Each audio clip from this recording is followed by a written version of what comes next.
पूछा था कि आपकी 10 वर्ष सरकार रही, कितने गरीब लोगों को आपने उनका मुफ्त में इलाज कराया, ये भी बताने का काम करें।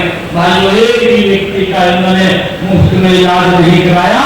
मुझे खुशी है, हमने 10 वर्षों के अंदर आयुष्मान कार्ड, चिरायु कार्ड जोड़ करके 20 लाख लोगों का भाइयों फ्री में इलाज कराने का काम ये हमारी सरकार ने किया है। लगभग 2,500 करोड़ रुपए जो गरीब व्यक्ति के पैसा खर्च होना था इलाज के ऊपर, वो पैसा हरियाणा सरकार, डबल इंजन की सरकार ने, आदरणीय मोदी की सरकार ने देने का काम किया है। भाइयों, इस बात को भी हमने समझा है। मैं आप लोगों से एक बात और कहना चाहता कि कांग्रेस ने इन्होंने भर्ती लोग को गैंग बना रखी है, भूपेंद्र हुड्डा के इशारे पर काम करती है, कांग्रेस के इशारे पर काम करती है। जब मैंने 100 दिन का एजेंडा बनाया था, उस एजेंडे के अंदर मैंने घोषणा की थी कि मैं 50,000 युवाओं को मैं नौकरी दूंगा। भाई, मैंने लगभग 15,000 युवाओं को तो अपॉइंटमेंट लेटर इतने थोड़े से समय में दिए थे और 25,000 के रिजल्ट तैयार थे, हम निकालने लगे। कांग्रेस की भर्ती लोग को गए, कोर्ट में चली गई, चीफ इलेक्शन कमीशन के पास चली गई और उसके ऊपर रोक लगा। भाइयों ने यह बात कही, मैंने प्रेस के अंदर कहनी पड़ी, हुड्डा साहब आप कब तक रोक लगाएंगे? 8 तारीख के बाद मैंने ये संकल्प लिया है कि 8 तारीख के बाद सप्ताह में लूंगा, पहले उन 25,000 युवाओं को ज्वाइनिंग दूंगा। भाइयों, मैंने ये संकल्प लिया और ये संख्या बढ़ गई है, ये लगभग संख्या बढ़ करके ये 35-36 हजार हो जाएगी। 35-36 हजार युवाओं को भाइयों को ज्वाइनिंग लेटर दे करके तब सब करेंगे, ये मैंने संकल्प लिया।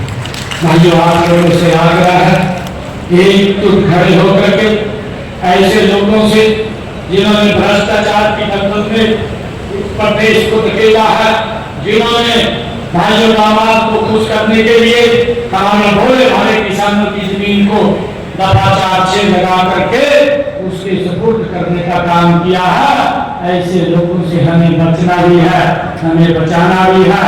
ये देश, ये प्रदेश अगर मजबूती से आगे बढ़ सकता है, नरेंद्र मोदी जी के नेतृत्व में ये डबल इंजन की सरकार में बढ़ सकता है। और भाइयों, 5 तारीख को हम एक कमल का बटन दबा करके यहाँ से कृष्ण पवार जी को सबसे बड़े बहुमत से आप जिताने का काम करें।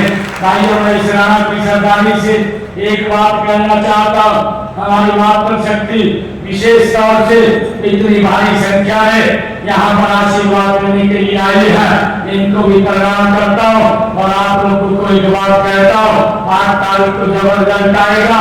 आप कमल का फूल लेकर के जब चंडीगढ़ के अंदर श्री राणा की सरदारी आएगी तो आप लोगों का स्वागत सीएम हाउस के अंदर करूंगा।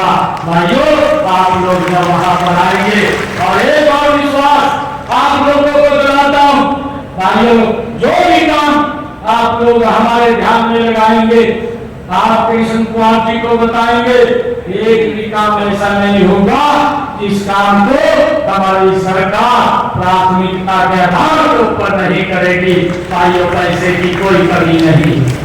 मैं यही बताना चाहता हूँ, जब से मेरे पास जिम्मेवारी आई है सरपंचों के खाते के अंदर, भाइयों, यहाँ तो हमारा विधायक नहीं है।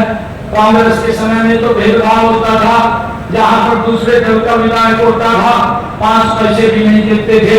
आज आप सरपंचों को पूछ सकते हैं, 30 करोड़ रुपए से ज्यादा सरपंचों के खाते के अंदर डायरेक्ट पहुंचाने का काम ये हमारी सरकार ने किया है। उनके खाते के अंदर पैसा पड़ा तो विकास के लिए खर्च कर सकते हैं। और वही हमने कहा है, पैसे की कमी नहीं, जितना मर्जी विकास कार्य वो खर्च करे, उतना पैसा ला करके देने की जिम्मेवारी ये हमारी है। हम विकास के काम को लेकर के कोई दिक्कत नहीं आने देंगे। मैं आप लोगों से आग्रह करूंगा, कि हम ये संकल्प लेकर के जाएं और ये आशीर्वाद हमें लेकर के जाएं, मुझे भी लेकर के जाएं, कृष्ण कुमार जी को भी लेकर के जाएं कि 5 तारीख तक हम घर नहीं बैठेंगे, बाहर भी जहां कहीं हमारे रिश्तेदार हैं, मित्र प्यारे हैं, भाइयों से फोन करके कमल के बटन को दबाने का काम करें और 8 तारीख को रिजल्ट आएगा। हरियाणा में तीसरी बार भारतीय जनता पार्टी की सरकार बन रही है।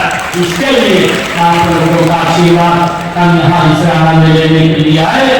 आप सबका बहुत बहुत धन्यवाद।